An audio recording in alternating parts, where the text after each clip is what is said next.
দুর্ঘটনায় জখম হয়ে বাড়িতে পড়েছিলেন। টাকার অভাবে চিকিৎসা করাতে পারছিলেন না দুর্ঘটনাগ্রস্ত দুই যুবকের পরিবার।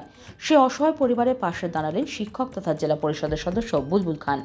গত মাসে রতুয়া পরানপুর এলাকার দুর্ঘটনাগ্রস্ত হন হরিচন্দ্রপুর থানা এলাকার ভালুকা বাজারের দুই যুবক শেখ সিদ্দিক এবং শেখ হাসিব। ট্রাকের ধাক্কায় তাদের দুজনের পা ভীষণভাবে ক্ষতিগ্রস্ত হয়। বর্তমানে তাদের পূর্ণিয়াতে চিকিৎসা চলছে। পরিবারের আর্থিক অবস্থা খারাপ হওয়ায় চিকিৎসা খরচ জোগাতে পারছে না দুই যুবকের পরিবার। খবর পেয়ে সোমবার পরিবারের পাশে দাঁড়ালেন শাসক দলের জেলা পরিষদ সদস্য বুলবুল খান।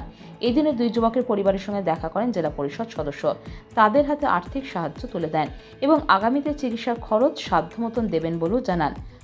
মধুরার বুধে দুজনই অ্যাক্সিডেন্ট হয়েছিল প্রাণপুরে। একটা গাড়িতেই দুজন ছিল, ট্রাকে ধাক্কায় আহত। দুজনেরই পায়ের অবস্থা খুব একটা ভালো না।